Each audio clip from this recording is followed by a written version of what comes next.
Magandang araw mga bata! Kamusta kayo? Okay lang Mabuti po. naman kung ganon. Ako nga pala si Teacher Joanne, ang inyong teacher sa Araling Panlipunan. Handa na ba kayong matuto at makinig? Apo. Maganda kung ganon. Ngayon, bago tayo dumako sa ating aralin, maaari ba kayong yumuko at sabayan ako sa ating panalangin? Amang mapagmahal, maraming salamat po sa panibagong araw nito. Gabayan niyo po kami sa aming pag-aaral ngayon. Buksan niyo po ang aming isipan upang matuto at ang aming puso upang maging mabuti sa aming kapwa. Bigyan niyo po kami ng lakas, talino at syaga upang maunawaan po namin, aralin at magtagumpay sa aming gawain.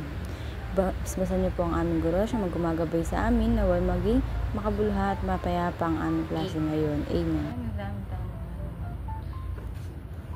Okay. Ngayon, dadako naman tayo sa kasanayan sa pagpakatuto.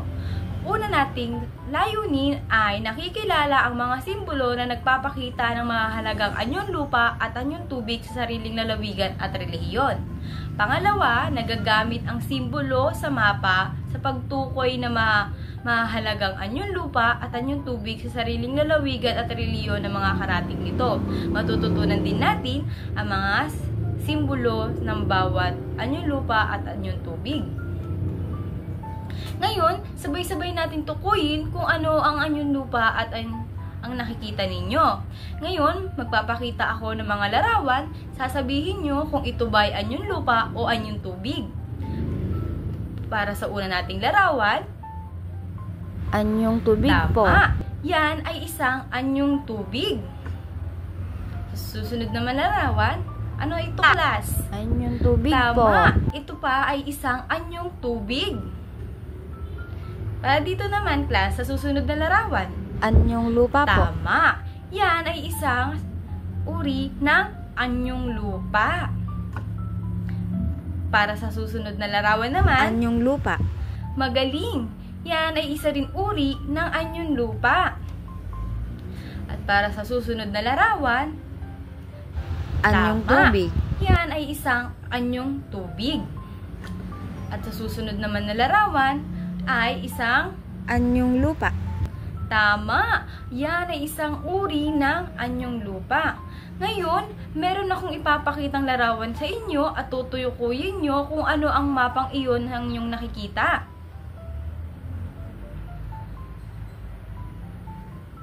Ayan ang ating mapa. Alam nyo ba kung anong mapa ito? Pang topografiya. Tama. Ito ay isang mapang topografiya. Ngayon, tutukuyin nyo naman kung ano-ano ang simbolo na nakikita sa mapang topografiya. Una, ang mga uri ng mapang nakikita ay Burol, bundok, bulubunduking, talon, lawa. tama. Ito ay burol, bundok, bulubundukin, talon, at lawa. Ngayon, maaari nyo bang basahin ang ating pamantayang pakikipagtalakayan? Tama. Umupo ng maayos. Umupo ng maayos, makinig makinig ng mabuti, huwag maingay, at maging magalang. Ngayon, dadako naman tayo sa ating talakayan. Ang ating lesson ngayong araw ay tungkol sa simbolo sa anyong tubig. May idea ba kayo kung ano ang mga simbolo sa anyong tubig? Wala po. Okay, wala. Ngayon, para sa unang larawan, Look po. tama. Yan ay look. Ang look ay Ay isang simbolo sa anyong lupa. tama. Para sa susunod naman nating larawan ay Tubigan. tama. Yan ay isang katubigan. Para sa susunod naman na larawan, may idea ka ba, Pamela? Po, dam po yan. Tama. Yan ay dam. May mga dam ba sa inyo? Po. Okay. Dahil ang dam ay sa ibang lugar lamang at hindi bawat Di bawat barangay. Ngayon, para sa susunod nating larawan, tama. Lawa. Yan ay isang lawa. Magaling, In class. class, ang lawa ay isang malalim na katubigan. Okay. Para sa susunod naman na larawan, may idea ba kayo kung ano ito? Ilog po. Tama! Yan ay isang ilog o simbolo ng ilog. Para sa susunod nating larawan, may idea ba kayo kung ano ang simbolong ito? Talon po. Magaling! Yan ay talon. Ngayon, dadako naman tayo sa anyong lupa. Para sa unang larawan, may idea ba kayo kung ano simbolo ito? Burol. Tama! Yan ay isang burol.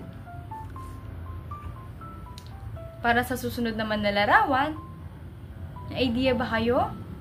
Kagubatan. Magaling! Yan ay isang kagubatan. Para sa susunod naman na larawan, Lambak. magaling! Yan nga ay lambak. At para sa susunod nating larawan, may idea ba kayo, class? Talampas. Tama! Yan ay talampas.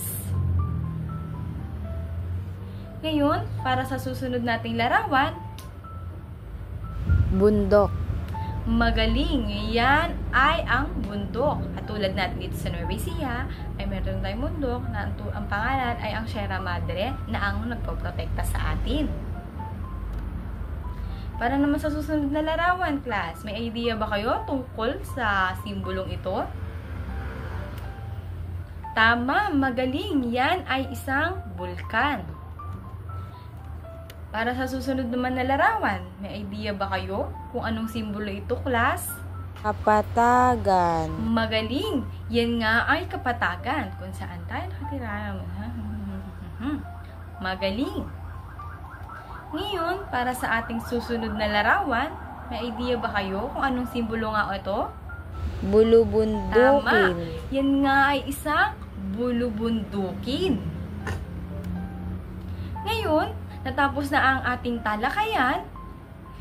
Naiintindihan ba kayo sa ating discussion, class? Okay. Balikan naman natin kung ano nga mga simbolo ng mga ito. Ano ba ang ulit ang mga simbolo sa anyong lupa at anyong tubig?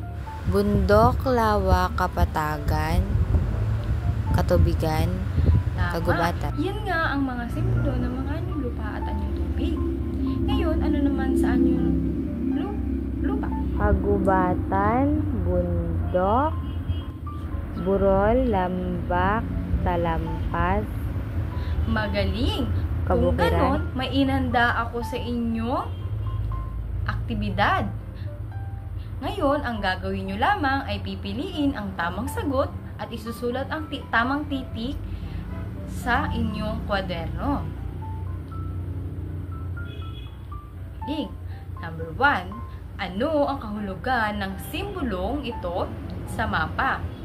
A. Dagat, B. Bundok, C. Ilog, D. Lawa. Okay, para sa susunod naman na ang simbolong ito ay tumutukoy sa A. Talampas, B. Lawa, C. Ilog, D. Burol. Galing! Para sa susunod naman, alin sumusunod ang simbolo ng dagat? A. Pabilog, B. C. and D. Para sa number 4 naman, ang simbolong pabilog ay ginagamit para sa A. Bulkan, B. Lawa, C. Kapatagan, D. Golpo. Ngayon, para sa ikalima, ano ang simbolong karaniwang ginagamit sa burol? At para naman sa ika-anim, para sa kapatagan, ano ang simbolo ang tamang gamitin? At para naman sa ikabito, sumusunod ang simbolo sa bulkan na. Para naman sa ikwalo, ang luok ay karaniwang sinusulat gamit ang simbolo. At ang number 9 ay simbolo ang ginagamit sa golpo. At ang number 10 ay simbolo ng A. Dagat, B. Bukal, C. Talampas, D. Burol. Kung ganun mga bata, magaling. Iyaan ang ating talakayan Sana kayo ay may natutunan sa ating talakayan ngayong araw.